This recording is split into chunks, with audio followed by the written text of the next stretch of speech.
Eu começo, então? Boa tarde, senhoras e senhores. Eu sou o Robson Nardi e a partir desse momento entra no ar o programa Café com a Guarujá.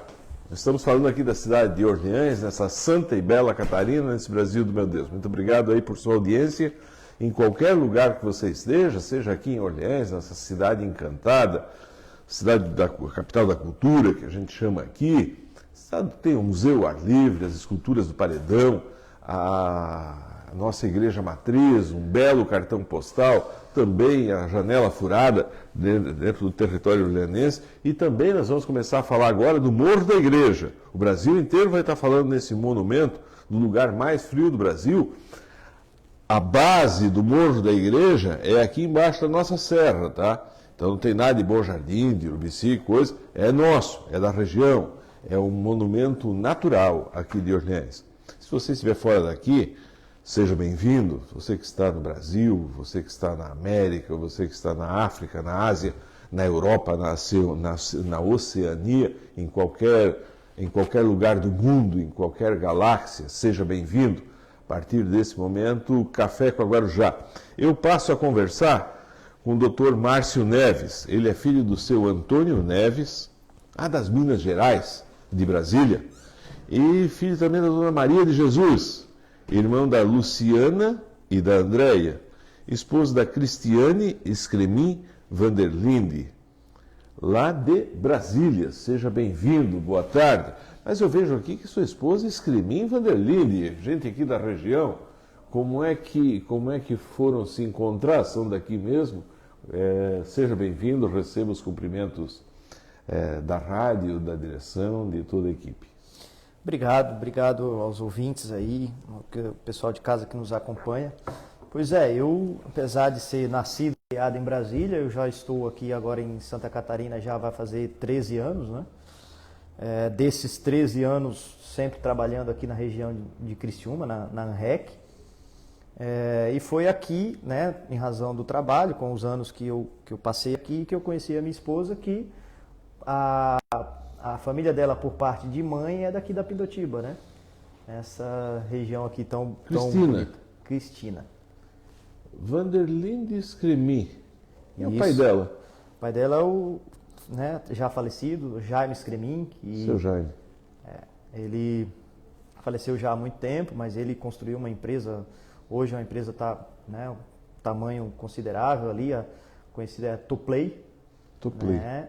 A família ali dele era a família do Café Scremin, antigo Café Scremin. O irmão dele foi presidente do Criciúma. Então, a família tradicional ali, essa parte de pai, né, que é dali da região da Azambuja, mas já moram todos ali em Criciúma há muitos anos, né?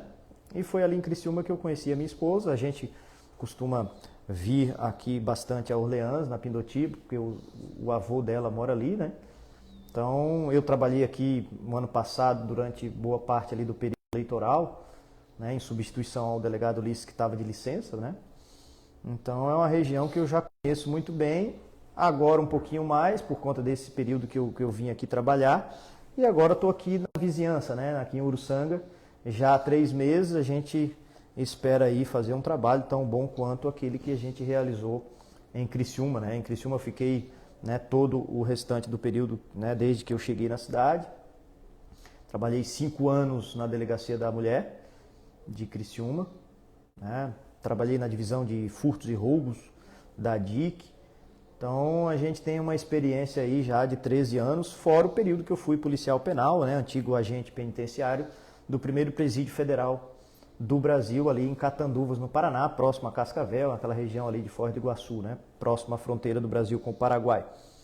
Então ali tive uma experiência muito importante nesse trabalho, né, dentro da área criminal. Sou professor universitário já há mais de 10 anos, né, dei aula aqui na Unibave um período, na Unisul durante muito tempo, e hoje eu sou professor, né, da Unesc. Já há 3 anos que eu estou na Unesc, 10 anos quase na Unisul. Né, trabalhando sempre nessa área envolvendo o direito penal, né? Direito penal na universidade. É a minha área desde que eu escolhi na faculdade, né? Na área, né, do presídio, que eu trabalhei ali 2 anos. Depois vim para cá sempre mexendo com o direito penal, né? Estudando também a teoria, né, por conta da faculdade, na academia, mas também estudando a polícia a partir daquilo que a gente atende, né, da vida real, né? Então, é uma experiência muito importante essa da vida real, porque eu costumo dizer que papel não chora, papel não sangra. As vítimas, elas choram, elas sangram, né? E a gente consegue, então, tentar unir a teoria, né, com essa prática para a gente trazer uma experiência melhor aí na solução dos problemas que a gente encontra e que está dentro da minha alçada de trabalho. O livro de Santo Agostinho, ele tem uma discussão muito complexa lá, eu vou mudar completamente aquilo que eu tinha imaginado. Agostinho de Hipona. Isso, lá do norte da África. Ele mesmo. É um filósofo, isso é coisa do universitário. Mas ele tem uma discussão que dizia assim, falando em Deus, né, quando é que o ser humano se transforma em mal, né, a discussão entre o bem e o mal, quando é que Deus se afasta e aí segue. Mas o mal, existem pessoas más na tua experiência. O doutor foi, quando trabalhou em Catanduvas, lá com Elias Maluco, com Fernandinho Beiramar. Eles são a encarnação do mal? Em que momento a humanidade errou, doutor? Difícil, né? Uma pergunta um pouco complexa, mas assim, ó, eu é acredito muito. Até, né, eu acredito muito, e aí, não só em Santo Agostinho, mas também em São Tomás de Aquino, né? Tomás de Aquino. O livre-arbítrio, né? O livre-arbítrio é ainda, tirando a situação de doença, né? Que pessoas, por doenças, acabam cometendo certos crimes, certas maldades, né? Via de regra, o ser humano ele tem o seu livre-arbítrio, né? Então, a teoria do livre-arbítrio ela explica muita coisa. A maioria das pessoas escolhem o rumo de cada vida, né? A pessoa escolhe o rumo.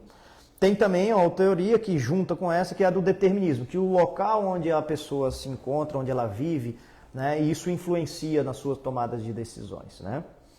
Mas o ser humano, né, da minha parte, pelo que eu tenho visto na experiência, com alguma coisa que a gente estuda na teoria, né, o ser humano ele é livre para tomar essas decisões e a maioria desses que eu trabalho, a gente vê na vida real ali, escolheram, né, de forma muito livre e consciente, o lado do crime. Alguns gostam e se vangloriam disso.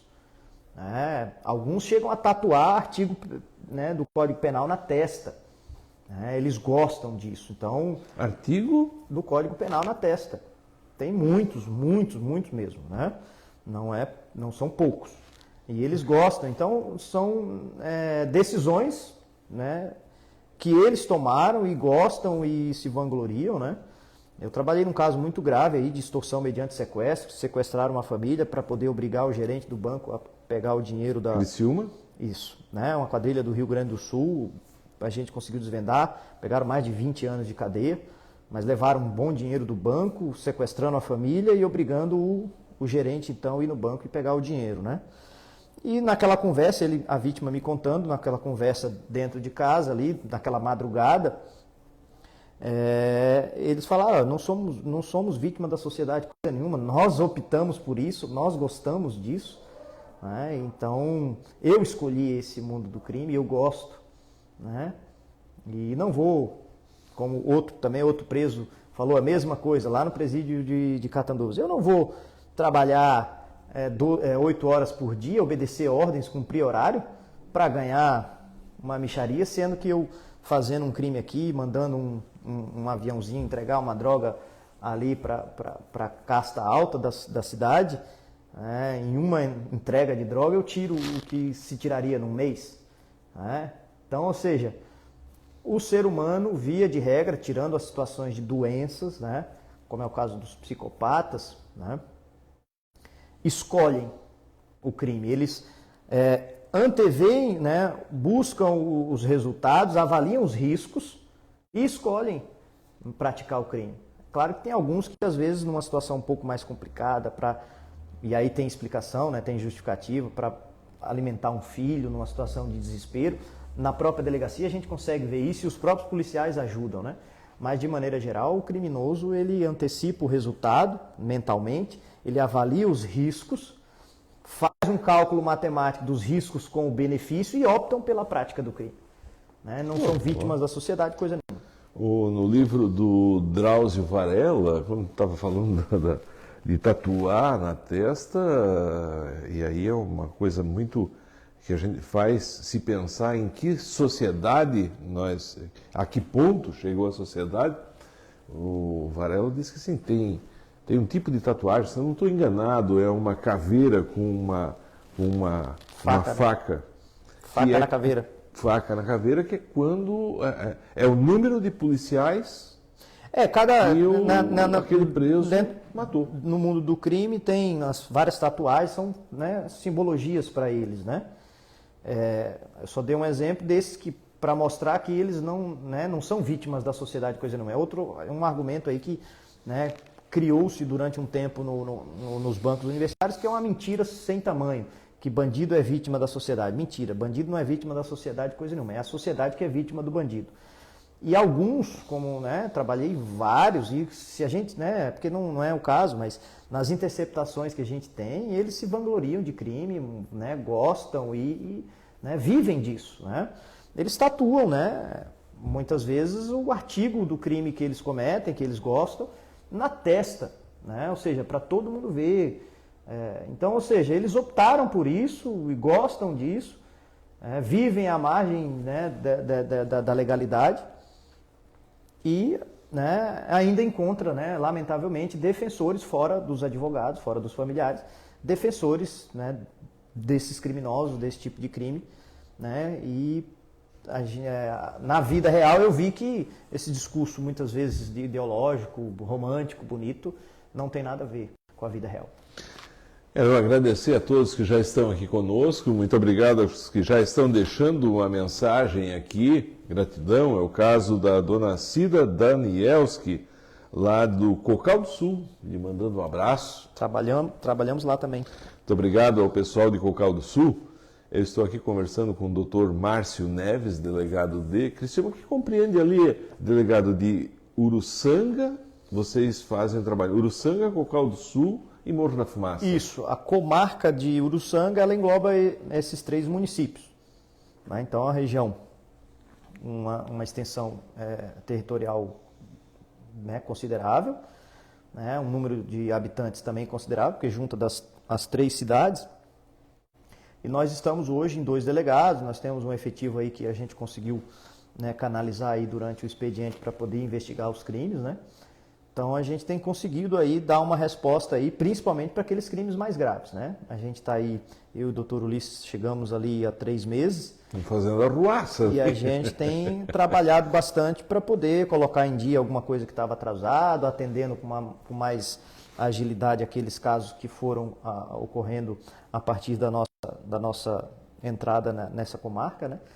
E a gente espera aí, e a gente está recebendo o apoio da comunidade, porque a polícia precisa ter essas informações. Nada melhor do que as pessoas que estão nas ruas, né, nos bairros, para nos informar da prática de crimes, né? Quem não compactua com esse tipo de coisa, acabam, né, nos informando para que a gente possa, dentro da lei, dar a resposta para esses criminosos. Eu quero agradecer a todos que estão conosco, 92.9 FM, gratidão, e aos que estão nas nossas redes sociais. O doutor trouxe aqui uma coisa que eu vou dizer,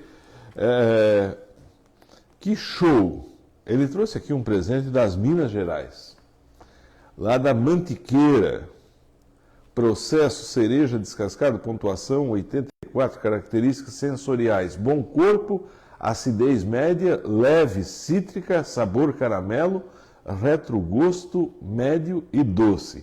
Isso aqui é um café.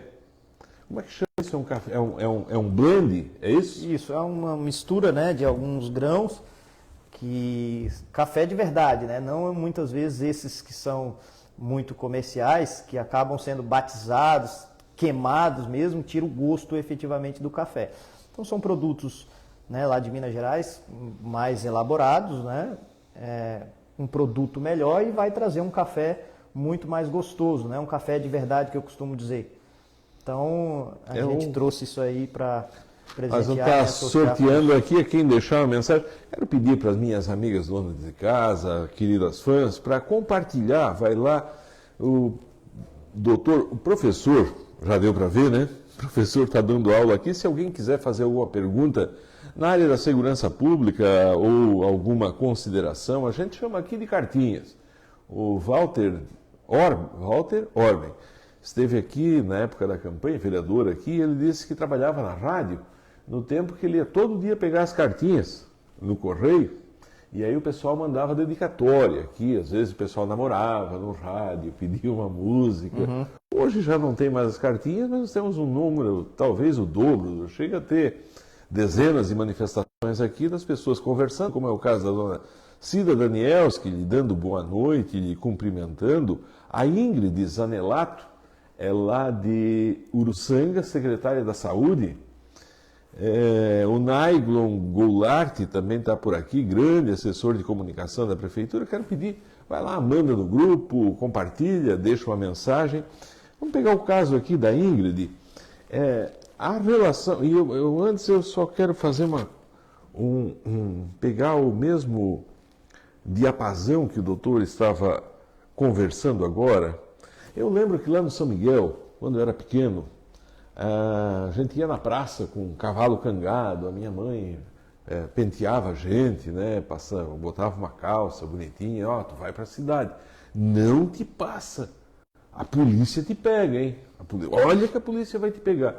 E nós nos criamos naquele medo sempre da polícia sendo aquela entidade, aquela pessoa, aquela figura, aquele estereótipo de quem estava lá para assim, pegar a gente e levar preso. A polícia te prende. Hoje a gente percebe que não, né? Vocês vão fazer palestra, vocês têm a sociedade como... E esse foi o raciocínio que eu entendi da tua última fala, né? A sociedade é parceira de vocês, vocês são... Hoje as coisas mudaram, né? Lá nas Minas Gerais também era assim? Era demais. Né?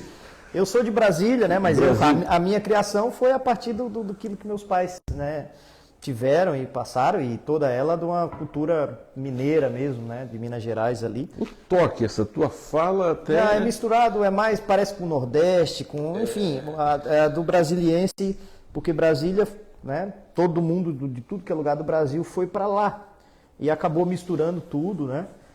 Então é um sotaque que as fonoaudiólogas, eu falei, mas eu quero deixar de falar igual a ele lá para poder ninguém ficar perguntando. Ela, não, já era. Depois dos 25, 28 anos, não perde mais o sotaque. Antes disso, a pessoa vai mudando, né? Criança, por exemplo, muda facilmente. Vai daqui para... Mas eu aqui já com quase 30 anos, então não perco mais, né? Mas enfim, então... a polícia hoje é uma instituição que é parceira da população, né? Quem tem que ter medo, né, da polícia é bandido, né? O cidadão precisa, né, a gente trabalha para ter um respeito você conquista esse respeito, você não impõe, né? E como é que nós vamos conquistar esse respeito?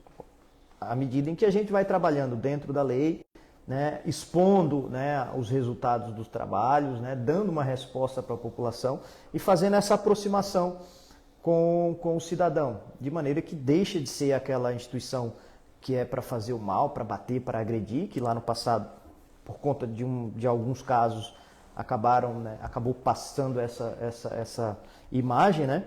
Mas hoje a gente trabalha, né? Hoje a nossa força não é a física, eu costumo dizer que não está mais no músculo, aqui está na cabeça, né? Para quem não está nos assistindo, assim, eu estou apontando para a cabeça. Hoje é a inteligência, né?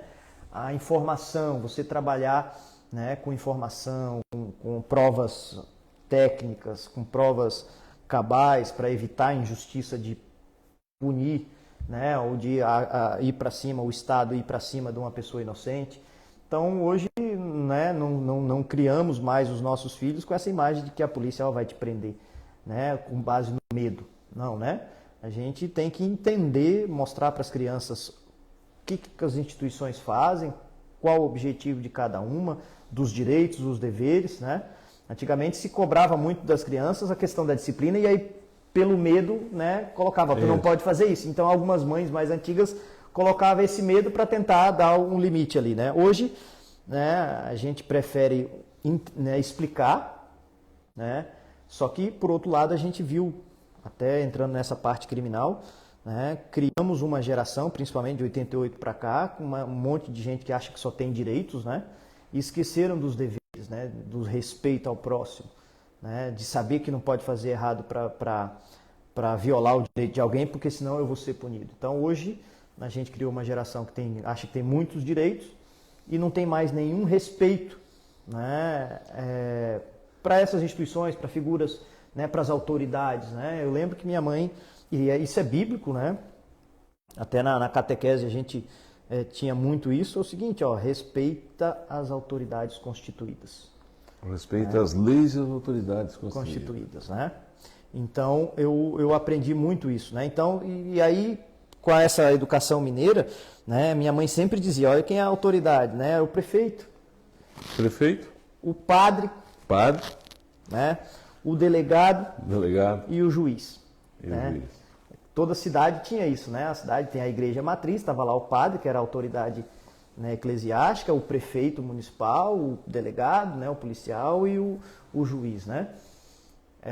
Aí, claro, hoje as coisas são mais democráticas, não é mais aquela figura autoritária, mas as autoridades dos cargos, que hoje são vários, que são constituídos, né? E a gente precisa respeitar. E nada melhor do que ensinar as crianças e não impor. Né? A gente ensina e o respeito se adquire e não se impõe. Doutor, agradecer aqui, dona Ivone Machado, Santa Clara. Boa noite, Robson. Adoro o programa Café com a Guarujá e estou gostando demais da palavra do doutor. A Lucilane Varmelin. Boa noite. Diz onde é que está falando aí que a gente pode conversar um pouco mais. Está todo mundo concorrendo a esse blend de café aqui. Quem é parente nosso aqui, e a gente não pode participar do sorteio, mas eu gostaria muito de compartilhar. Quem ganhar me chama lá para tomar um café desse, porque café gourmet. Do café gourmet. Eu vou aproveitar e já vou para o intervalo comercial. Eu estou aqui conversando com o Dr. Márcio Neves. Muito obrigado a você que está conosco na 92.9. Em seguida a gente volta conversando. E vou ler umas cartinhas aqui, para nós que estamos aqui nas redes sociais.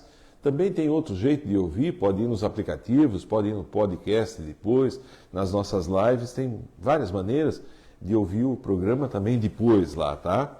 Agradecer aqui a Lucilane Varmelin. Varmelin é do São Rogério, né? Está lhe mandando um abraço. A Dete De Pieri. Dete é da Pindotiba, só pode ser, De Pieri e Pindotiba. Deve ter, né? A Ingrid Zanelato, lá secretária lá de Saúde. Eles têm usado bastante, vocês têm sido chamados assim para fazer palestras nas escolas ou nesse tempo de pandemia também fechou tudo, é um mundo tão diferente. Como é que vocês têm atuado nisso? Desde que eu cheguei na região, né, eu sempre tive essa convicção de que a gente tem que educar as crianças, né? A gente educa as crianças, sim. Obviamente que tem que punir os bandidos, né? Tem que punir sim, não tem nada de desencarceramento ou impunidade para esses criminosos, mas como é que a gente planta o nosso futuro, educando as crianças. Então desde que eu cheguei na região, eu faço esse trabalho, até porque na época eu trabalhava na Delegacia da Criança e Adolescente, então eu sempre fiz esse trabalho de palestra nas escolas. Mas o meu público-alvo era mais os pais. Certo. Por conta de alguns problemas que eu via, né, que chegava na delegacia por conta de falha, omissão, né, dos pais. Porque as crianças têm é um ser humano em desenvolvimento, ele tem uma série de características que precisam ser respeitadas e cabe aos pais cuidar dos filhos, dar a educação, dar os limites, não é? Limite. E aí o que acontece? Como eu te falei, é uma geração que acha que só tem direitos, ou seja, cria alguns filhos achando que eles só têm direitos, que eles podem tudo, chega na escola, quebra tudo, xinga o professor, agride o professor, por conta de omissão dos pais, né? Obviamente, as crianças precisam ser cuidadas ali pelos especialistas, pelos pais principalmente. Então eu fiz um trabalho de ir às escolas para falar com esses pais, na reunião de pais e mestres, né? Que é uma coisa que precisa voltar de forma muito frequente nas escolas, né? Os pais precisam acompanhar de perto a vida dos filhos na escola.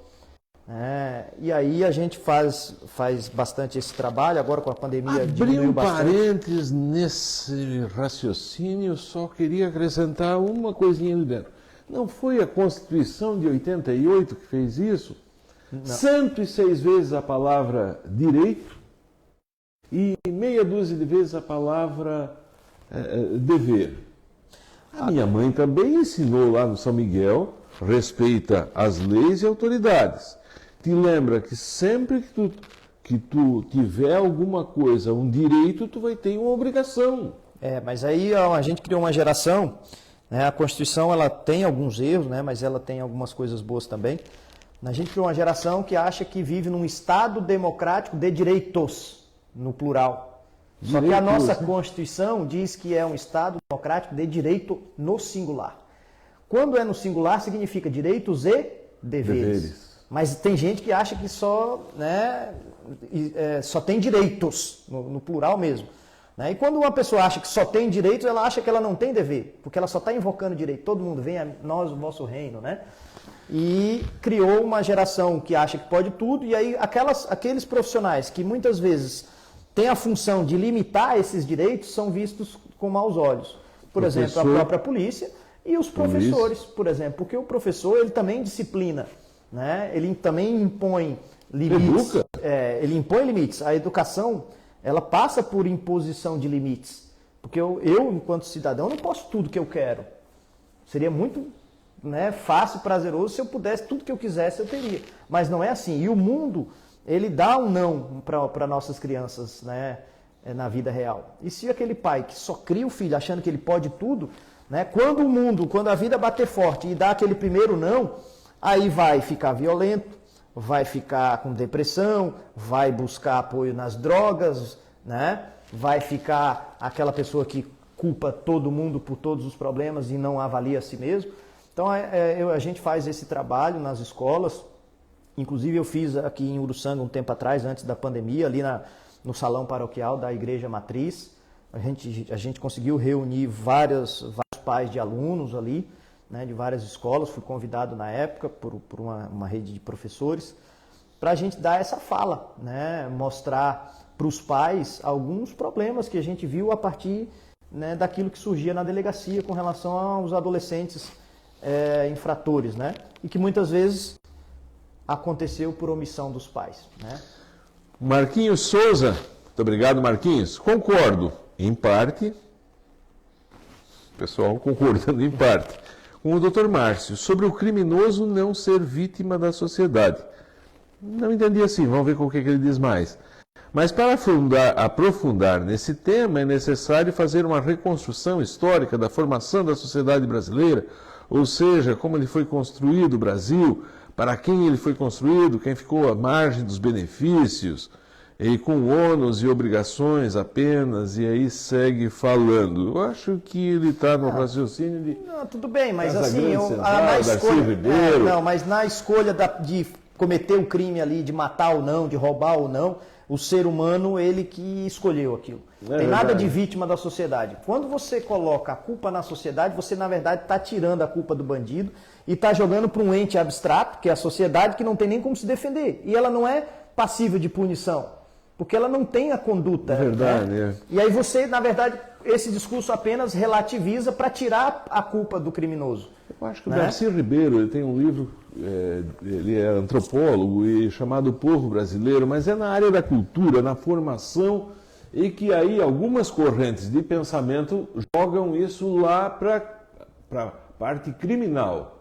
Não, tudo bem, mas assim, é justamente isso aí que é uma mentira. Na vida real, eu aprendi tudo isso na escola e quando eu vi na vida real não tem nada disso. E ouvindo os bandidos, o que eles falam, como eles gostam do crime, é uma escolha pessoal e assim, eu vou jogar que é vítima da sociedade, você volta a repetir, você tira de cima do criminoso, que tem que ser analisado o caso concreto, e joga a culpa para um ente abstrato, que é a sociedade, que não tem como se defender e ela não tem a conduta para poder dizer o que ele faz ou deixa de fazer. Obviamente que o local influencia muitas vezes, mas aí acaba desembocando na questão da pobreza, né? Que a pobreza é a causa do crime. Não é. É um fator de risco. Porque se você falar que é a causa de crime, a maioria dos pobres, 99,9% são pessoas honestas, que têm dificuldades e queriam ter uma vida melhor. Né? É 1% desses criminosos, né, que cometem crime. E outra, os ricos também cometem crime. Então, não tem essa de Não tem um perfil, não, esse aqui... comete crime, só que cada um... Aí seria fácil Só também, que cada né? um comete o crime, né, de acordo com a sua vivência. Por exemplo, tem uns criminosos que acabam cometendo um crime mais violento que só não vai cometer corrupção porque ele não vive naquele ambiente, ele não tem acesso àquilo.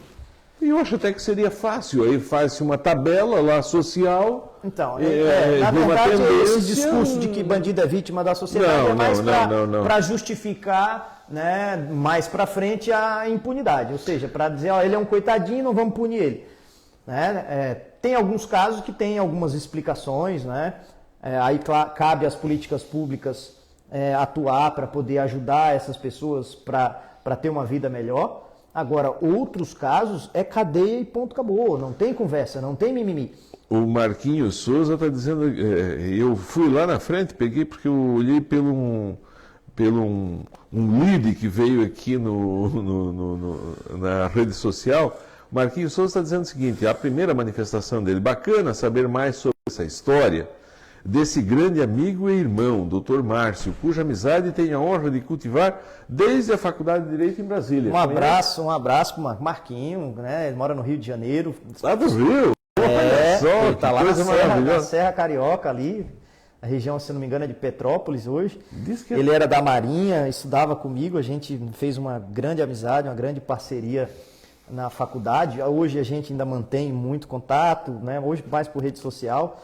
Né, debatemos alguns pontos, aprendo muito com ele, é um cara muito inteligente, muito católico, eu também sou, então a gente, né, se dá muito bem, um abraço para ele e muito agradecido por ele estar tirando esse tempinho para assistir aí a nossa conversa. Agradecer a todo o pessoal que já está de volta aqui na 92.9, eu estou entrevistando aqui, estou conversando, na verdade, com o Dr. Márcio Neves, ele é delegado de polícia, mas muito mais um professor aqui dando aula para nós.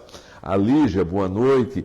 Quero lembrar, quem estiver em casa, na nossa rede social, quem deixar aqui, vai lá, compartilha a live, gente, que pedi para as minhas amigas, dona de casa, compartilhar.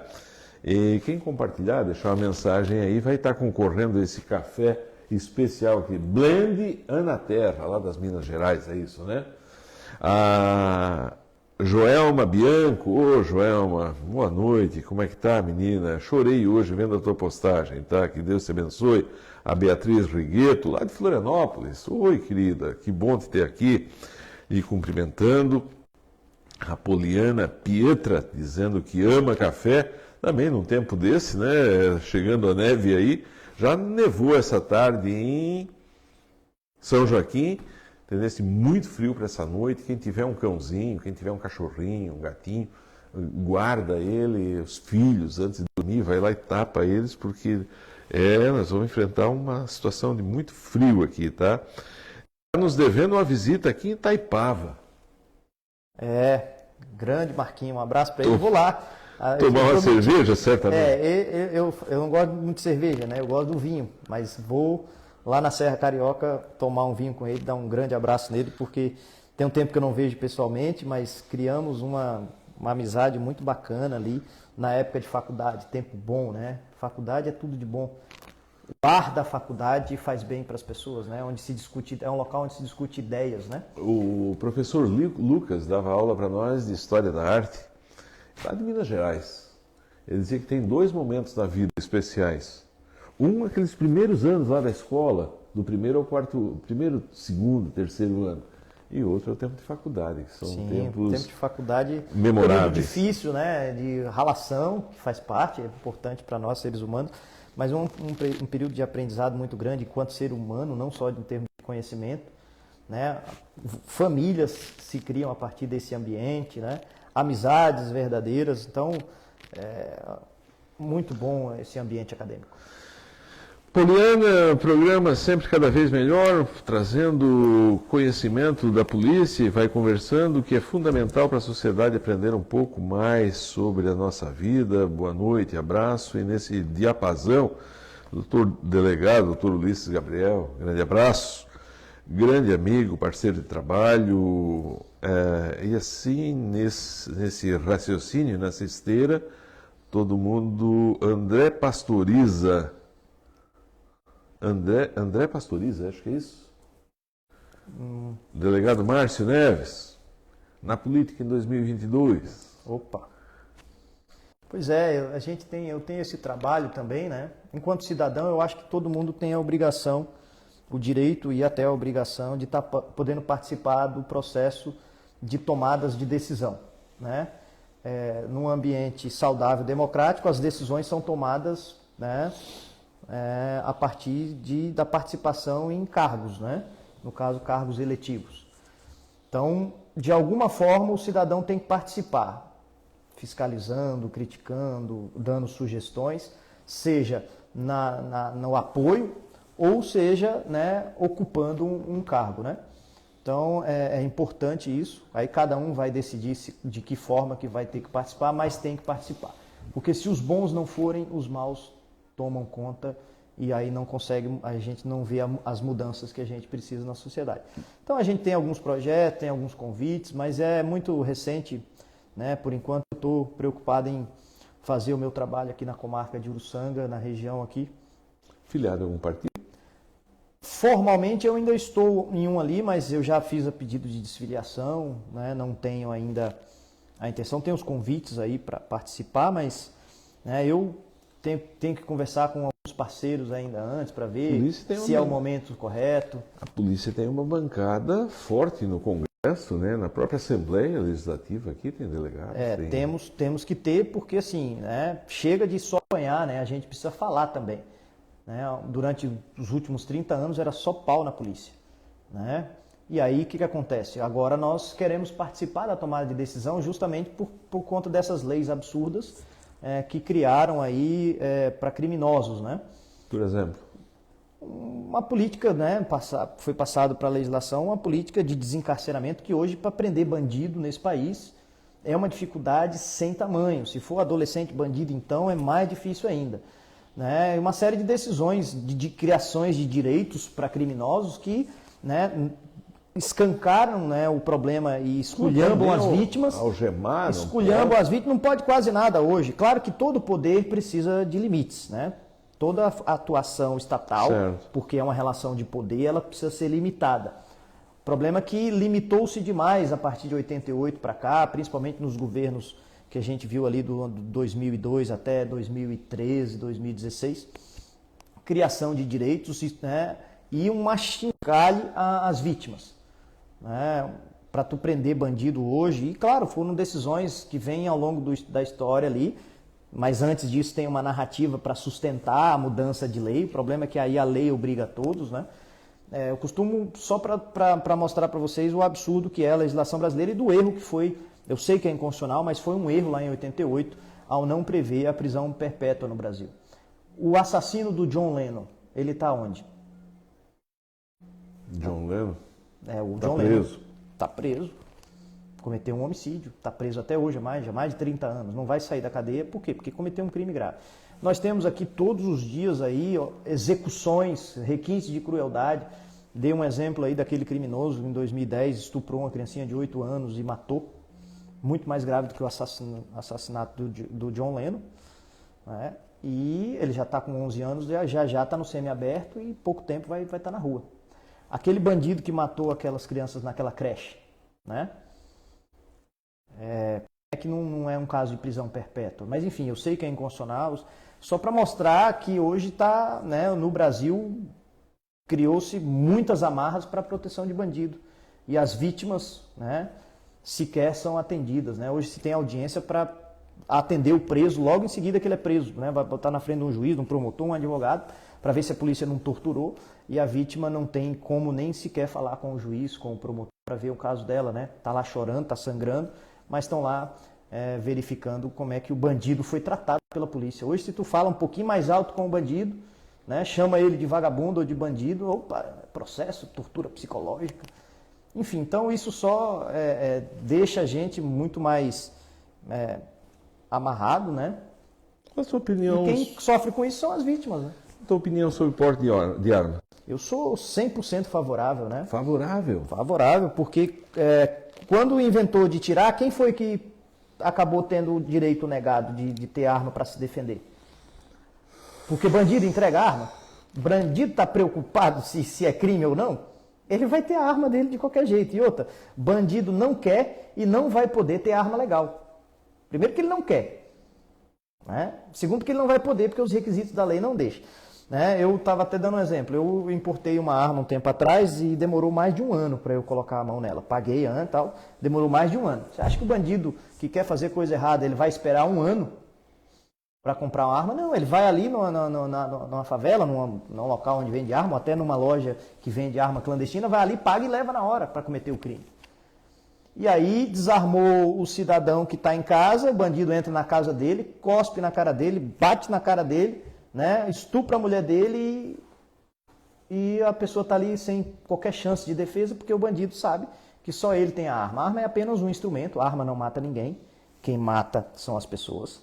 Né? É apenas um instrumento que tenha uma condição de dar uma igualdade num senhor de 80 anos com um assaltante de 22, de 1,90 m. Se falou muito nos últimos tempos aí a questão do Lázaro lá, né? Que o Lázaro fez tudo que fez. E como é que estava solto? Essa é a pergunta. Ele matou um monte de gente antes de fazer aquilo ali. Né? E por que estava solto? O assassino de John Lennon está onde? Não saiu, matou uma vez e está lá até hoje. Vai morrer na cadeia. Por quê? Porque desgraçou a vida de uma pessoa, desgraçou a vida de uma família inteira. Né? Tem que ser punido dentro da lei. Né? Nunca defendi nenhuma punição fora da lei. Mas a legislação para esses crimes graves, ela não tem que ser protecionista. Ela tem que marretar os bandidos e deixar bandido o maior tempo possível para crime grave fora do convívio em sociedade. Vamos falar de polícia. Como é que o doutor enxerga essa relação entre polícia civil e polícia militar? Tem uma conversa, existe uma discussão da união das polícias. Como é que enxerga isso? Eu sou extremamente favorável por conta do modelo da nossa federação. A Federação Brasileira, como ela é, de que, né, tudo se concentra na União. O Brasil é um país continental. Como é que tu vai ter a mesma legislação num estado de Roraima, lá no norte do país, com aqui do Rio Grande do Sul, Santa Catarina, se são culturas totalmente diferentes, né? Mas nós teríamos aí estados confederados? Como nos Estados Unidos, lá funciona muito melhor. Né? E lá, por isso, daria, né? Aí cada estado tendo as suas... Claro, porque são peculiaridades, né? Tem crimes que não acontecem lá, que acontecem aqui. Né? E aí não tem previsão legal, tem que fazer, e todo o poder concentra ali no Congresso Nacional. Então, a federação, como é nos Estados Unidos, ela funciona muito melhor. Tanto é que está aí vários exemplos na vida real aí que a gente pode citar, né? E nesse modelo de federação brasileira, eu acho que essa divisão entre as polícias no mesmo local, na mesma, né, eu acho que está errado. Teria que fazer essa unificação. Né? No nosso modelo não dá para ter polícia municipal, como tem nos Estados Unidos, entendeu? Porque lá é outra federação. Então, aqui só acaba, né, criando conflitos, né? Mas vale dizer que o conflito muitas vezes é mais na cúpula, na área de poder, querer ter mais poder, porque ter mais poder tem mais status, e tem mais status tem mais legitimidade para pedir os melhores salários. No fundo, a questão é isso aqui, é dinheiro, né? Na ponta, né, aqui nos municípios onde a gente trabalha, as polícias, elas se dão muito bem, né? Então, eu particularmente tenho muito respeito e a gente trabalha muito bem aqui na ponta. A briga maior fica, né, lá na cúpula, busca por espaço, né? Cada instituição quer ter mais poder, mesmo que não faça bem o seu serviço naquela área de atribuição. É como uma pizza, né? Eu tenho uma fatia, só que eu quero a sua. Né? E eu quero a sua porque eu quero comer mais, eu quero ter mais poder para, né, influência na sociedade, porque aí eu vou ter legitimidade para pedir os melhores salários. É como num jornal. Você escreve economia, eu escrevo esporte. Só que aí eu escrevo esporte e economia, eu vou chegar para o patrão e vou dizer, ó, pode dispensar aquele ali porque o trabalho dele eu faço. Não é? E aí, então essa briga existe, né? Mas eu sou a favor dessa unificação no Brasil, com uma polícia, com 2 departamentos, o departamento ostensivo, preventivo, de guarda, né? de segurança, né? De forma pública, e aquele departamento de investigação que seria melhor estruturado, com um só sistema de informação, de inteligência, né? Acabaria com muita briguinha boba, né? Que no final das contas quem paga é a população. O presídio lá em Catanduvas é federal. No Paraná, isso. No Paraná, Isso, no Paraná. isso. Eu trabalhei lá no período de 2006 até 2008, quando eu vim para cá. Né? Segurança máxima, Segurança máxima, foram criados na época 4 presídios federais. A previsão legal era desde 84, né? Mas como construir presídio não é bom, né, politicamente, todo mundo quer que prenda, mas não quer que construa um presídio perto da sua casa, no seu município, né? Vamos construir um presídio lá perto da sua casa, na minha não. Mas é um local que é necessário para tirar de circulação criminosos, pessoas que matam, que estupram, que roubam, né, de forma violenta. E eu trabalhei. O que tinha lá dentro que fazia ser de segurança máxima? A construção, o projeto foi desde o início no modelo da Supermax americana, né? É um presídio montado para o Estado controlar e não o bandido preso controlar, né? Um número de policiais muito maior do que o de presos, né? Ou até equivalente, porque se tem muitos presos e poucos policiais, eles tomam conta, eles são covardes, né?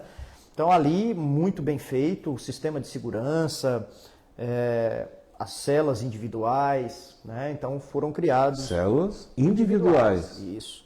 E aí, como é que ele vai fazer rebelião se ele está sozinho, tá, né?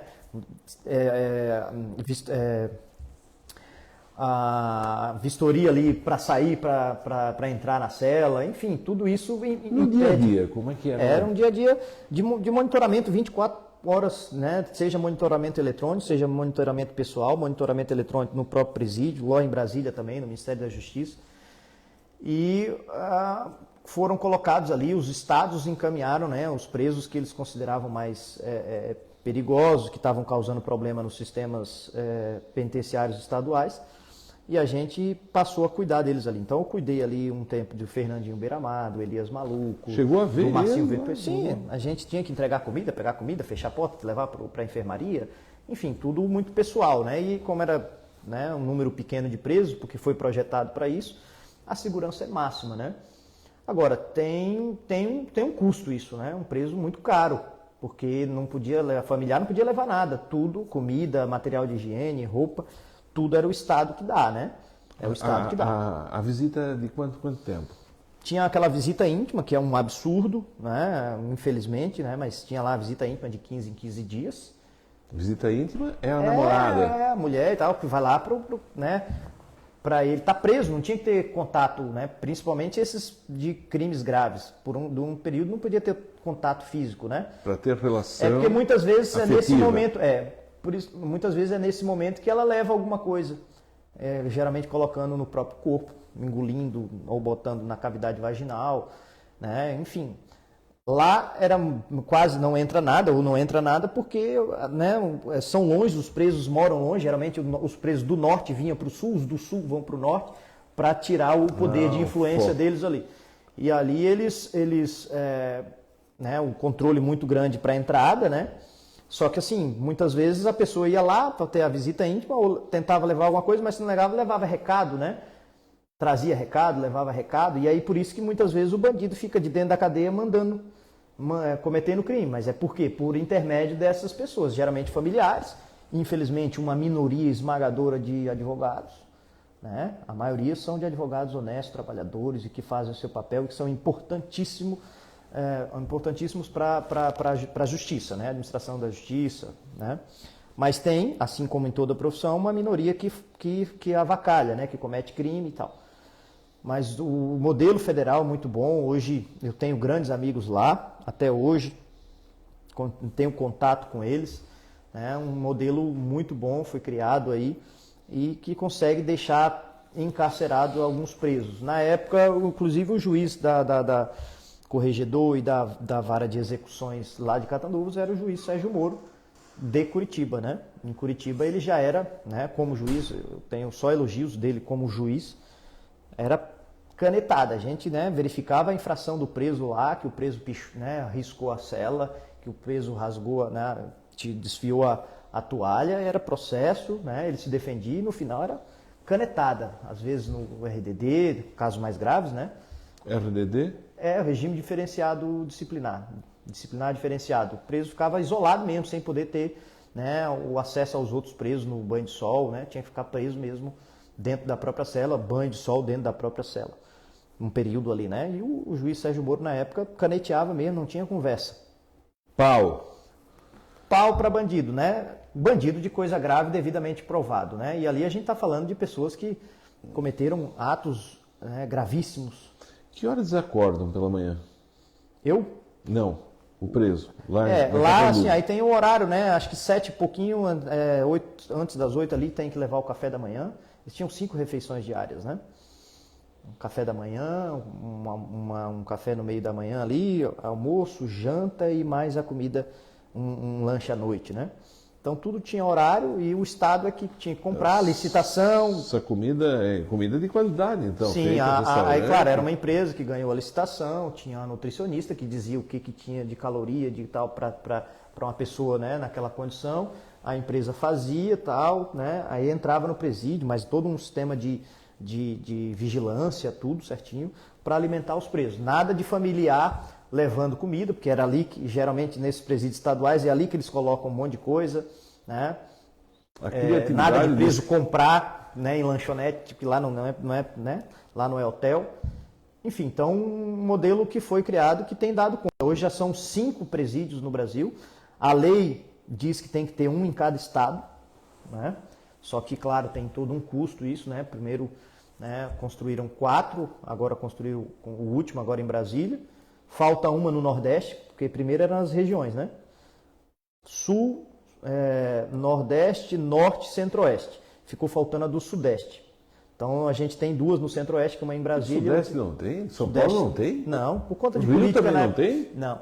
Por conta de política na época, né? Quem Rio, implementou São isso? Paulo, Minas e Espírito Santo, nenhum. Nenhum. E geralmente é a região mais violenta. Claro, tem outros estados mais violentos, mas em termos de população, tal, pelo tamanho. Né? Sei lá, o Rio de Janeiro. Então, assim, mas aí tu vai perguntar onde é que vai construir. Pergunta se algum prefeito, se alguém vai dizer, vamos construir aqui. Porque construir presídio geralmente é só para coisa ruim, né? Mas é necessário. Tá? Tem que construir presídio. Aí aquele outro discurso, não vamos construir presídio, vamos construir escola. Quem disse que um exclui o outro? Vamos construir escola e presídios.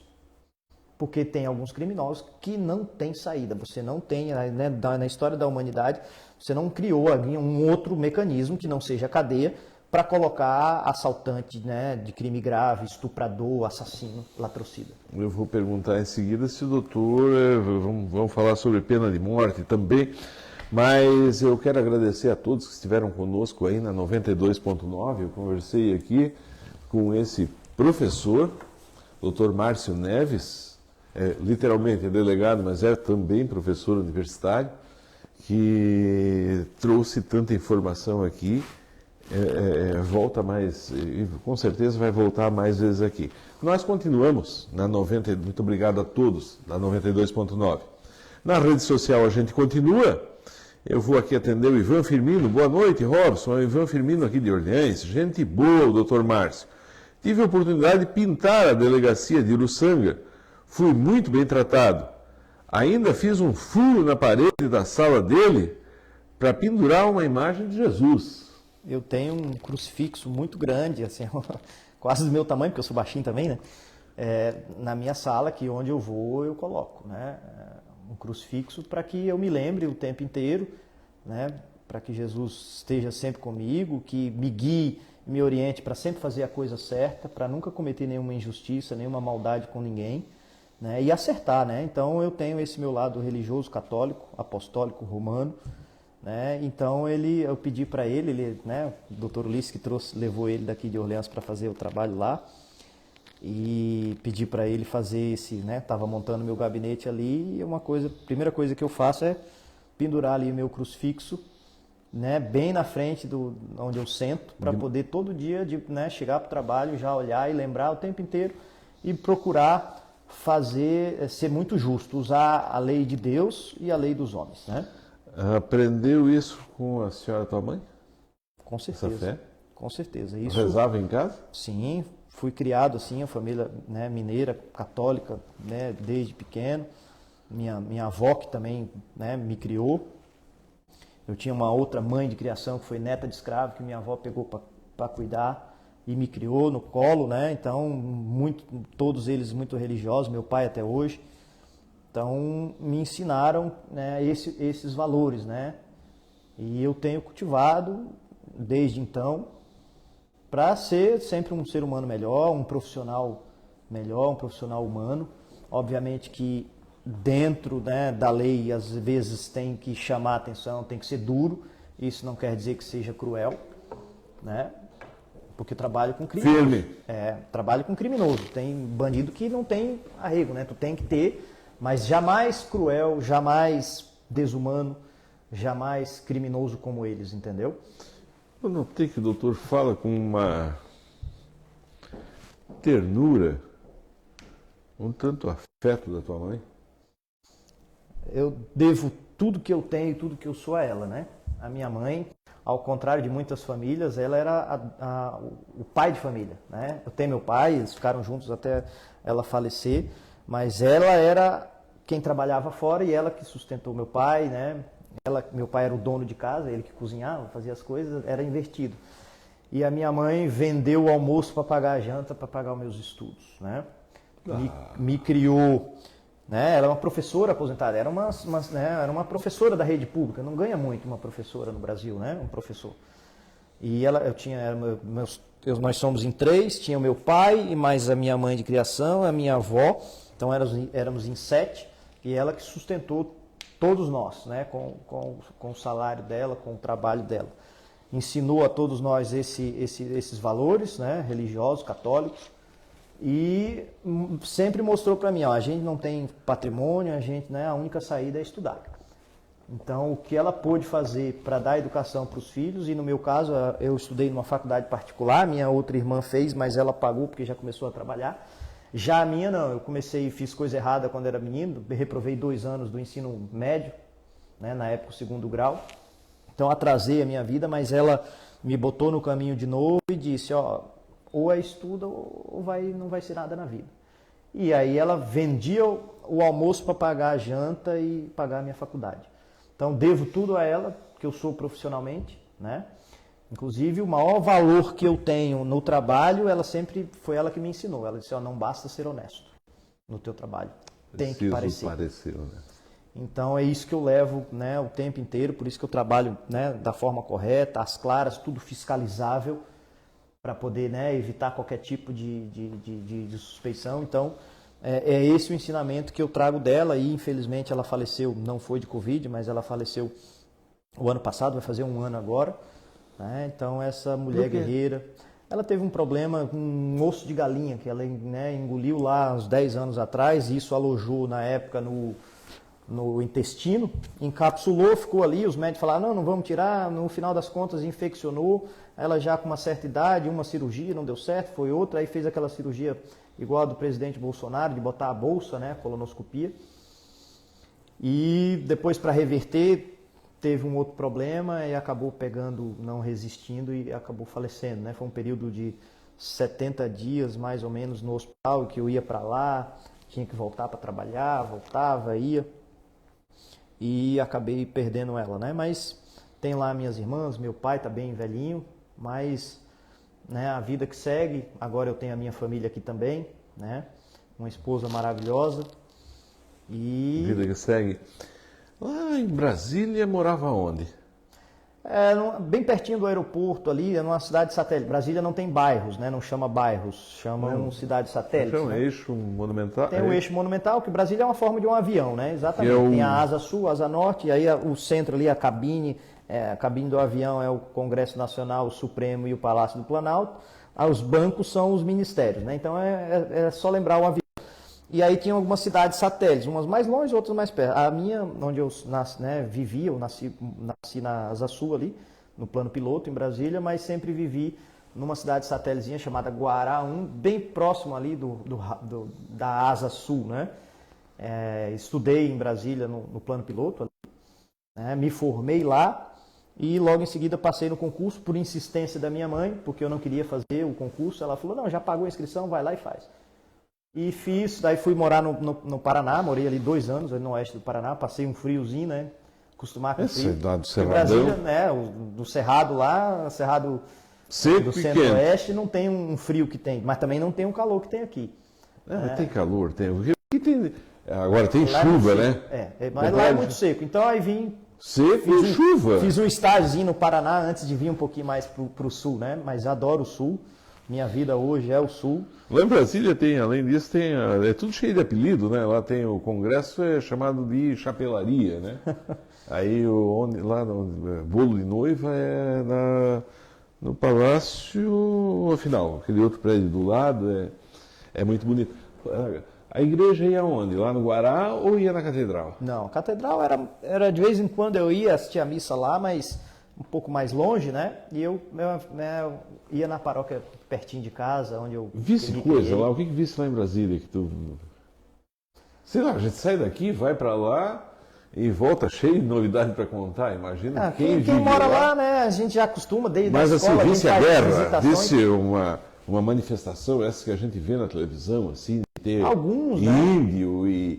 Eu era muito novo, por exemplo, naquela vez que teve a Direta Já, eu era muito pequeno. Diretas Já, 88. Não, antes.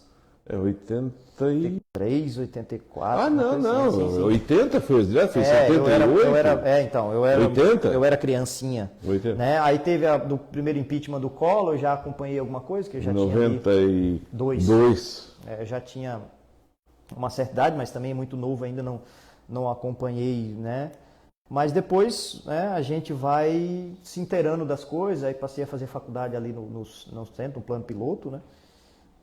Acompanhei algumas coisas ali da política, trabalhei um período fazendo, né, acompanhando os projetos de lei pela indústria. Na época eu fiz um estágio muito bom na Confederação Nacional da Indústria, em que a gente acompanhava os projetos legislativos de interesse da indústria, né? Cada tipo de indústria tinha o seu interesse, na aprovação ou não aprovação de determinadas matérias. Esse é o que chama lá de lobby? Lobby. Aí porque tem aquele O que se faz em Brasília? Oi? O que se faz lá em Brasília? Bom, quem nasce em Brasília, qual é o futuro lá? Estava até explicando ali. Quem nasce em Brasília, né, quando a criança, né, o menino, em vez de ganhar uma bola, ele ganha uma apostila de concurso. Né? A menina, em vez de ganhar a boneca, ganha uma apostila de concurso. Por quê? Porque é uma cidade que respira o poder público, né?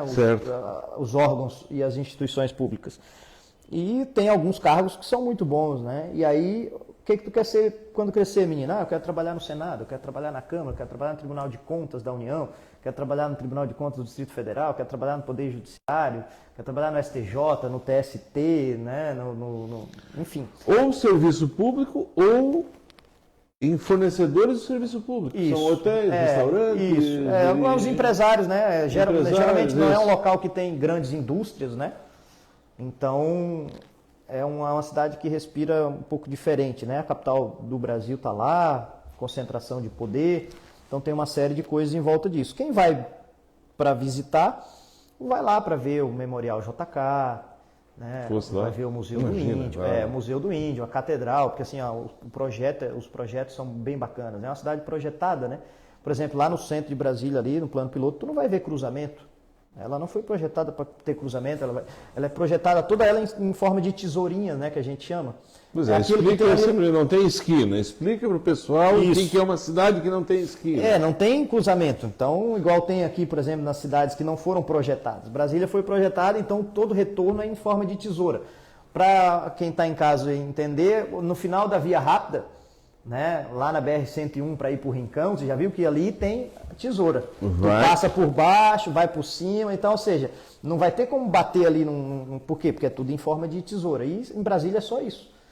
Então eu não tenho dificuldade nenhuma para poder andar ali, acertar as coisas ali naquela tesoura no final da via rápida. Quando se perde ali também, daí tem que andar... Aí tu tem que dar, mas em Brasília são tesourinhas pequenininhas, o tempo inteiro. Então tu faz a volta. O tempo inteiro vai fazendo a volta. Não vai ter como bater por conta de... Né, vai bater atrás, mas de cruzamento tu não vai bater como tem aqui. Isso. Bater na lateral, não tem. Brasília, lá no plano piloto, ela foi projetada. Hoje já tem aqui uma ponte estaiada na laguna, né? Mas desde sempre, 50 anos, 60 anos, que tem em Brasília uma ponte estaiada. Aquela Brasília ela foi projetada, né? Lá, Lúcio Costa. Oscar Niemeyer, né? Então eles projetaram a a cidade, né? O centro. Mas para tu ver, ela foi projetada para ter na época 500 mil habitantes, hoje está com mais de 3 milhões. Aí, claro, como é plano alto, no Planalto Central, né, é tudo reto, e aí as cidades foram, né, vai crescendo nas margens, né? Bairros e tal, outras cidades satélites, e hoje está com 3 milhões e meio.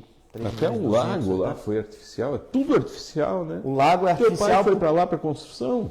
Meu pai chegou logo em seguida, ele e minha mãe, aí se casaram lá em Brasília, mas de Minas Gerais ali, foram logo que Brasília estava já começando a funcionar algumas coisas, né?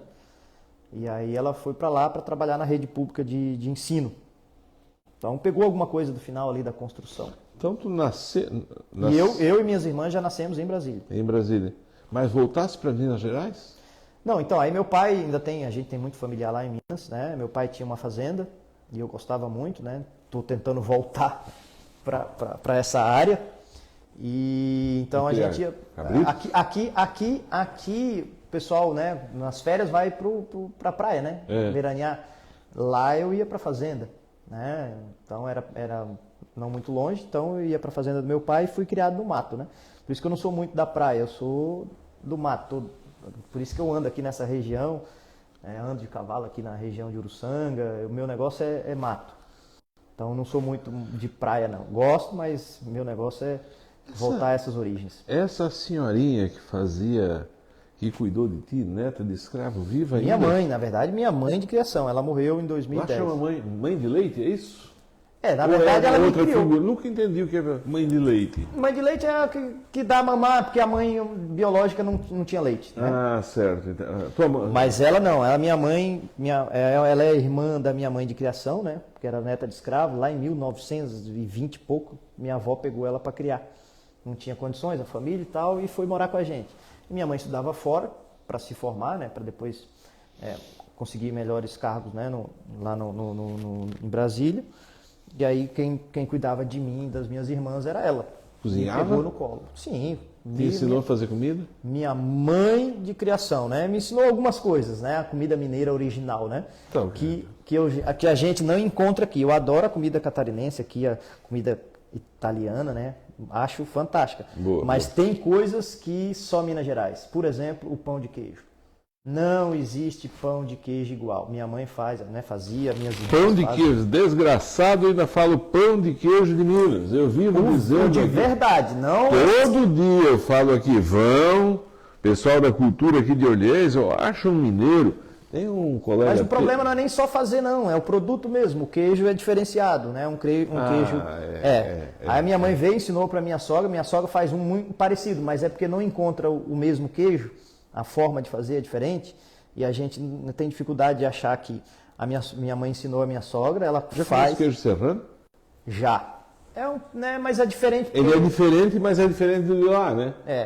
Então... Lá é outra coisa. O pão de você queijo... come queijo com doce de leite?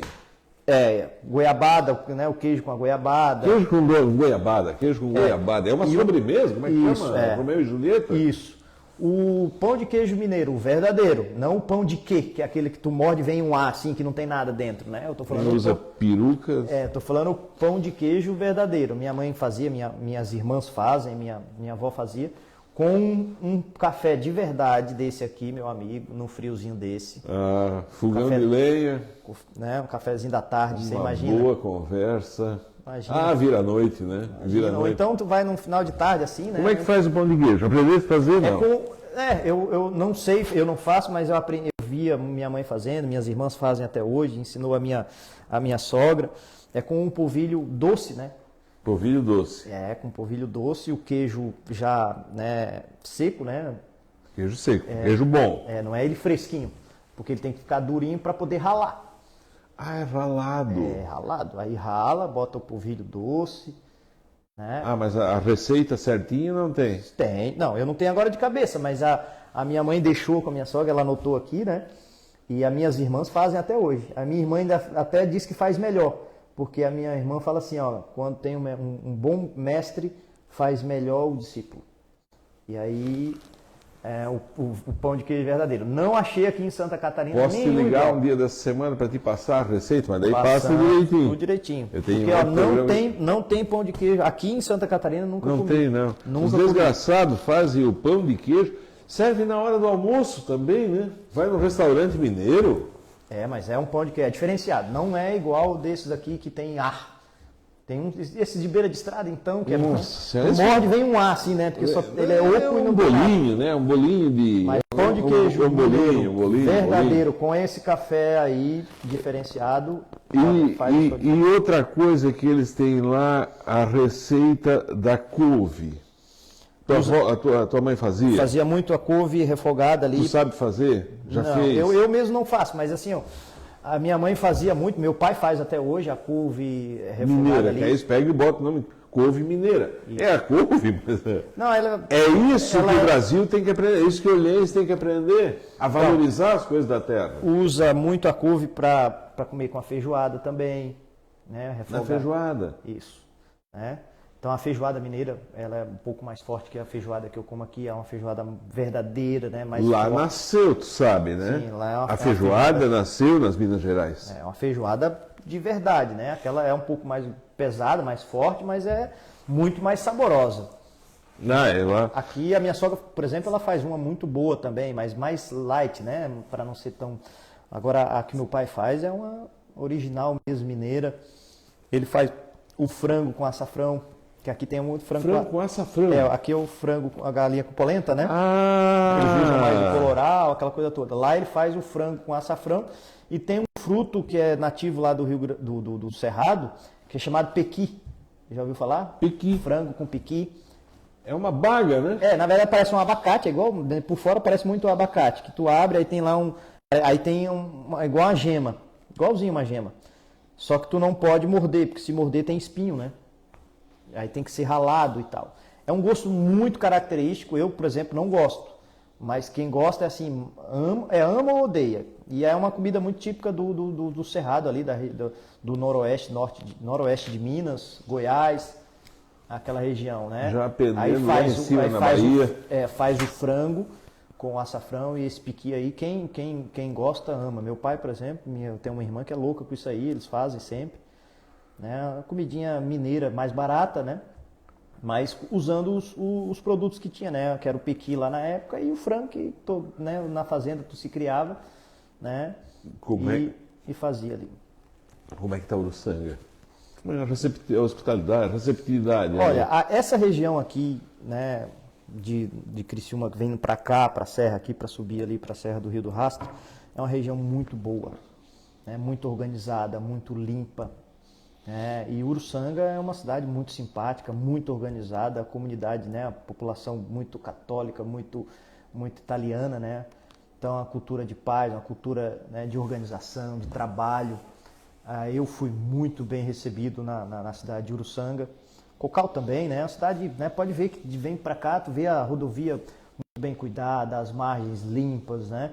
E uma coisa que para a segurança é isso, né? Limpeza, organização, né? Tudo isso ajuda na questão da segurança, porque bandido não quer ficar às claras, né? Ele quer ficar no escuro. Se tem uma cidade bem iluminada, limpa, ele não vai ficar ali, porque aí ele vai ser visto, né? O bandido não quer ser visto. Então, Uruçanga é uma cidade muito bem organizada. Essa população que confia no nosso trabalho, agora mais ainda, está nos ajudando bastante, né? O Dr. Ulisses chegou lá liderando esse processo de prestar serviço à população. Primeira coisa que ele fez, já providenciou ali uma reforma, mini reforma, nós vamos fazer uma outra maior agora, com licitação, tudo, mas fez uma limpeza, uma pintura na delegacia, né? Isso ajuda, né, na autoestima do funcionário. É um ambiente que, como não é bom ir na delegacia, ninguém vai lá para tomar um cafezinho, geralmente, apesar de que às vezes a gente toma um cafezinho lá, vai para resolver um problema, e um problema criminal, né? Se chega lá, o ambiente é todo ele agressivo, todo sujo, todo desorganizado, já é uma forma de piorar ainda o estado psicológico do contribuinte, né? Então, né, a gente está trabalhando para ter um ambiente melhor, uma estrutura melhor para atender a população, e é a única delegacia do Brasil que tem um aquário em cima. Um aquário em com cima? peixe, né? Com peixe e que ninguém dá comida lá. E como tem uma florestinha do lado ali, o rio, os passarinhos vão lá, botam comida, peixe nasce, peixe morre. E a única delegacia do Brasil que tem aquário. Sustentado. Sim. Eu acho que esse é o termo, né? Um aquário lá em cima. Um aquário, né? Quem quiser, depende. Isso aí já saiu até em reportagem né, em âmbito nacional. A única delegacia do Brasil que tem um aquário e peixe lá. Né? No começo, lá atrás, quando fizeram isso nos anos 80, né, os funcionários lá, os policiais, davam a comida para os peixes e tal, né? Criava ali, né, tirava um, pegava. Depois sumiram, né? Todos aposentaram, ninguém mais mexe com isso. E você vai lá, tem peixe. Nasce, morre, vem passarinho, leva, pá, né? E tudo e tá lá. Um ecossistema. É uma coisa assim de se estudar mesmo, né? E agora nós vamos fazer uma reforma boa, né? Vamos fazer umas ampliações, tudo certinho. Já tem um processo de licitação em andamento, né? Acho que já foi lançado o edital ali para as empresas se habilitarem. Vocês e aí fazer estão uma reforma preparados, boa. a polícia, vocês estão bem armados? A gente sempre ouve assim que a polícia deve ter inteligência, deve trabalhar mais com a inteligência, acho que o doutor falou isso Sim. aqui, mas se fala também que a polícia tem que estar melhor preparada do que o bandido. Que o bandido, essa é a lógica, mas no Brasil... Para se estabelecer, ele tem que estar à frente da polícia. Como é que está essa guerra? Hoje a gente já está em uma invisível? estrutura melhor, né? Hoje não dá para dizer que nós estamos em situação muito ruim, porque não estamos. Nós temos o número de policiais é que é muito aquém do razoável, né? A tua arma é qual? O Estado nos empresta algumas, né? A gente tem pistolas, né? Nós já tem... Boa? Sim, aí eu tenho a minha particular, eu comprei uma muito melhor, porque o que o Estado geralmente compra é aquela que é mais barata, né? E nem sempre o que é barato é bom, né? Então eu tenho outras, né, que são melhores, mas aí... Gosta de arma? Gosto, eu Gosta atiro semanalmente, né, por conta própria, porque pelo Estado eles não dão o treinamento rotineiro, né?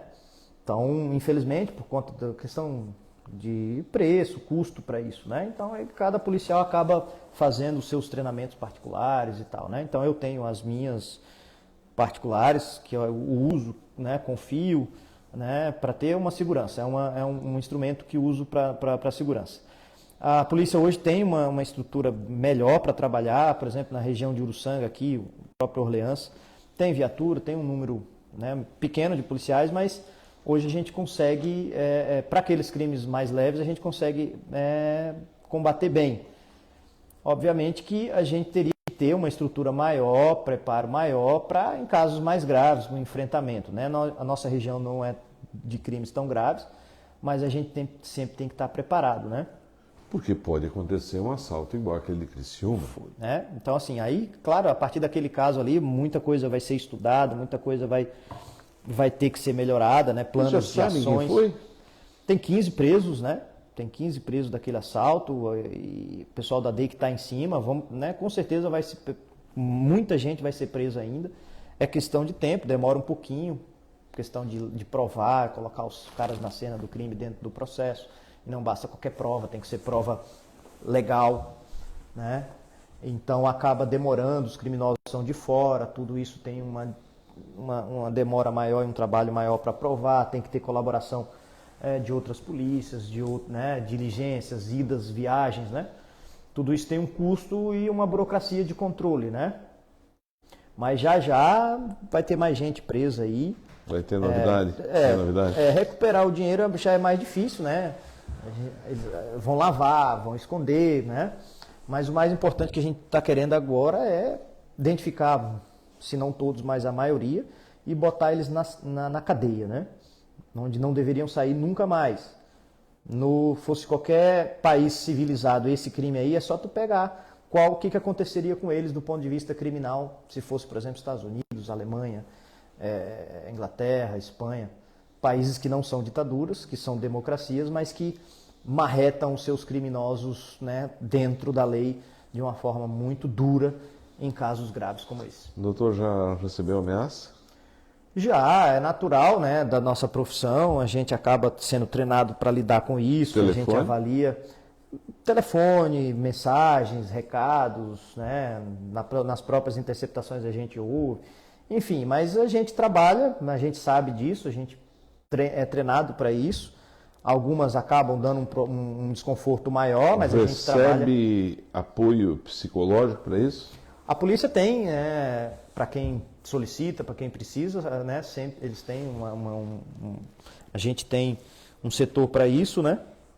Graças a Deus, especificamente, nunca precisei, mas a gente trabalha, né? Não é tão comum, porque bandido hoje sabe que não vai adiantar nada fazer ameaça, pelo contrário. Né? E quem ameaça, porque geralmente é o chinelão, né? Bandido de outro nível, eles não vão ficar perdendo tempo com isso, né? Com ameaça com polícia, porque eles não vão ganhar nada, né? Bandido chinelão é que gosta de aparecer, que gosta de ir em rede social e se vangloriar e tal. Né? São esses chinelões aí que acabam, né, falando um pouco demais, mas, né, a gente trabalha para atuar dentro da lei e dar a resposta, né, que a lei, né, determina. Como é que o doutor reza? Olha, geralmente, né, eu falo com Deus o tempo inteiro, né? Eu ia perguntar pela manhã e à noite ou eu falo com durante Deus, né, o dia? nas minhas orações é o tempo inteiro, né? Mas geralmente mais à noite, né? À noite, antes de deitar, faço a minha oração. Tenho até falhado algumas vezes, chego muito cansado, ou então estou fazendo outra coisa e quando eu vejo estou dormindo. Mas aí compensa depois, né? Isso, né? Eu faço parte de um grupo de casais, né? Então tem um padre no nosso grupo que nos acompanha, padre Eduardo Felizardo. Ele foi... Criciúma? Virou, Criciúma, ele ali do Rio Maina, tá na paróquia lá do Rio Maina, Santo Agostinho. É novinho virou padre. Ele é novo de idade também, deve ter um... Bom padre? Nossa, muito bom, um cara jovem, atualizado, sabe, que nos entende, nos ouve, está sempre junto. Viabiliza ele para vir aqui fazer um café conosco? Falo com ele, é um cara fantástico, ele pesca ali, ele tem familiar ali na região de Ilhas. Eu vou... Ele vai pescar e... Né, vai pescar também? Ele pesca. Faz comida? Faz, inclusive ele prometeu uma peixada para nós e nunca saiu, né? E aí eu tô chamando essa peixada de peixada de São Tomé, porque eu só acredito vendo, né? Ou então, lembrar que Jesus Cristo fez de 2 peixes... e aí o padre tá devendo essa para nós, né? Aí eu falo para ele, a gente tem que pescar e a gente tem que ver, porque se chegar lá e já tiver o peixe, a gente vai dizer que tu comprou. Fica, se o doutor depois puder passar o contato, passo. essas Ele pessoas aí... é um cara fantástico, inclusive uns padres amigos dele estavam ali aqui em Uruçanga também, por conta da região aqui é muito boa, né? Muito religiosa. Então eles estão sempre por aí. Eu sou muito amigo do Dom Jacinto, que é o nosso arcebispo aqui, o bispo da nossa região, bispo diocesano. Então a gente está sempre aí nesse contato, apesar de todas as falhas, né? Como católico, muitas vezes eu sou bem sem vergonha, bem preguiçoso, mas acho nesse que... inverno aí também Deus vai ajudar a gente que é preguiçoso, né? É verdade. Qual é o teu sonho? Olha, eu já, graças a Deus, tudo que eu sonhei um dia eu já tenho, né? Então eu quero, né, dar continuidade, né, nessa trajetória. Perdi o meu porto seguro, que foi minha mãe, né? Agora, né, eu sempre tive a ideia assim, bom, se tudo der errado na minha vida, eu sei que eu posso voltar para lá e ela vai me receber. E aí com a morte dela é como se sumisse, né, como se tivesse sumido esse porto seguro. Apesar de ter meu pai lá, minhas irmãs, né? Mas hoje eu tenho a minha vida aqui, profissionalmente eu sou muito bem realizado, faço o que eu gosto, o que eu sei fazer, né? Dou aula por gostar mesmo também, para poder contribuir um pouco com a discussão de ideias, né? Tenho também a minha visão, os meus estudos, contrário a muito que foi estabelecido nos últimos 30 anos nos bancos acadêmicos, como é essa história aí de bandido vítima da sociedade. Tem os estudos para comprovar, né, que não é nada disso, para rebater que o Brasil prende muito, que é uma mentira. O Brasil prende pouco, o Brasil é um país continental com uma população muito grande. É natural que no número absoluto de presos esteja lá em cima, mas se você compara, né, por 100 mil habitantes, porque tu não consegue comparar o Brasil com Cuba, Brasil com o Uruguai, Brasil com a Jamaica, com a Suíça, que são países minúsculos, né? Se pega por 100 mil habitantes, o Brasil sai de terceira população carcerária e vai para a 30ª. E nós matamos mais do que países em guerra. Então, na proporção, nós estamos... 32ª colocação de número de presos. Na verdade, nós prendemos muitos mesmo, porque é um prende-solta, né, sem parar. Então, né, trabalho para isso também no campo teórico, né, para contribuir nas discussões de ideias. E graças a Deus, né, tendo saúde, eu acho que o resto é que a gente, né, corre atrás. Eu tenho diversas, dezenas de manifestações aqui de pessoas conversando com o doutor. Queria pedir, tens Face? Eu tenho. Pode ir lá responder para esse delegado pessoal. Márcio Neves ali.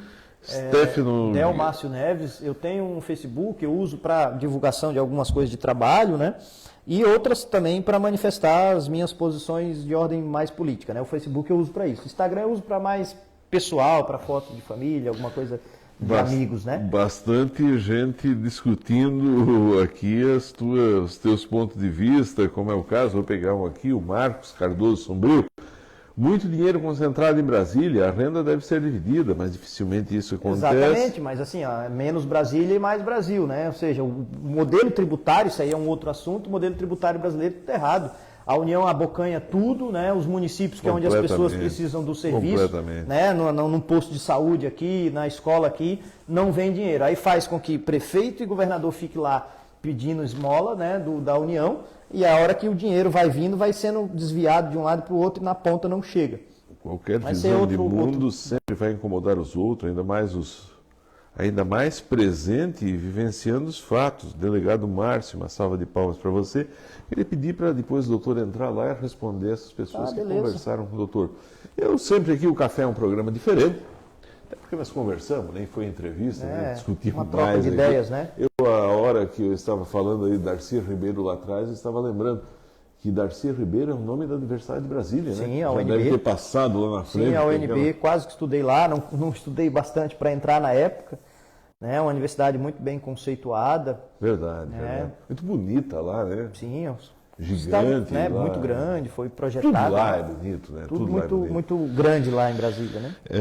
Mas a gente sempre aqui faz um programa, volta um outro dia aqui para a gente aí fazer uma conversa mais específica, podemos pegar um assunto aí, e pelo que o pessoal falou aqui, é literalmente essa questão de direito, deveres e do trabalho do delegado, pode ser? Pode voltar mais um dia? Então estamos à disposição. Agora estou aqui pertinho, né, em Uruçanga. Estamos do lado. Não esquece que eu vou ligar um dia para passar a receita lá do pão de queijo, né? Essa é a melhor. E eu queria encerrar, sempre a gente faz alguma coisa aqui no Café, que faz do Café um programa diferente. O doutor Ulisses, quando esteve aqui, ele passou uma receita de x-salada que todo mundo marcou, até hoje o pessoal incomoda ele pedindo a receita de x-salada. Diz ele que fez 150 x-salada numa noite, no tempo que ele trabalhava lá na pizzaria da Dona Rosa, lá no Turvo. Mas eu queria ver, assim, eu vi durante todo o programa, a tua fé inquebrantável. Me chamou muito a atenção do crucifixo lá. Vamos rezar junto para terminar o programa? Podemos, um Pai Nosso. Puxar uma oração?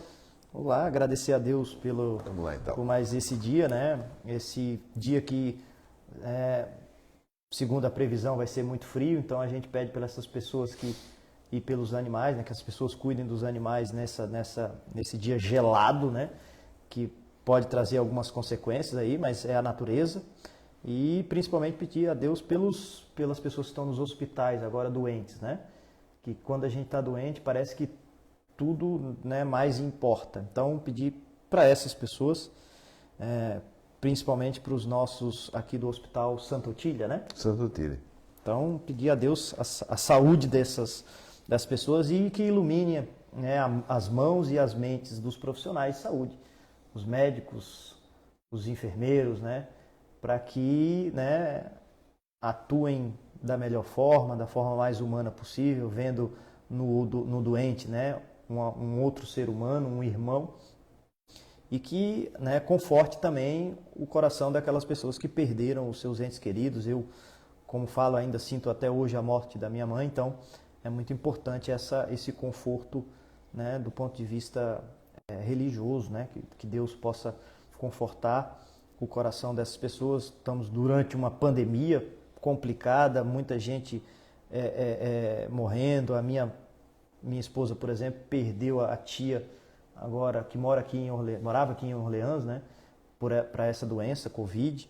A família sofre até hoje, né? Então, pedir a Deus por isso, por essas pessoas, as que estão doentes, os profissionais e os familiares que perderam seus entes queridos.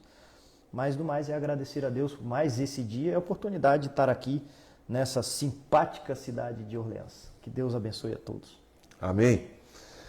Eu conversei aqui com esse professor, era agradecer a todas as manifestações, aos likes, aos dislikes, aos compartilhamentos, às conversas, muito obrigado.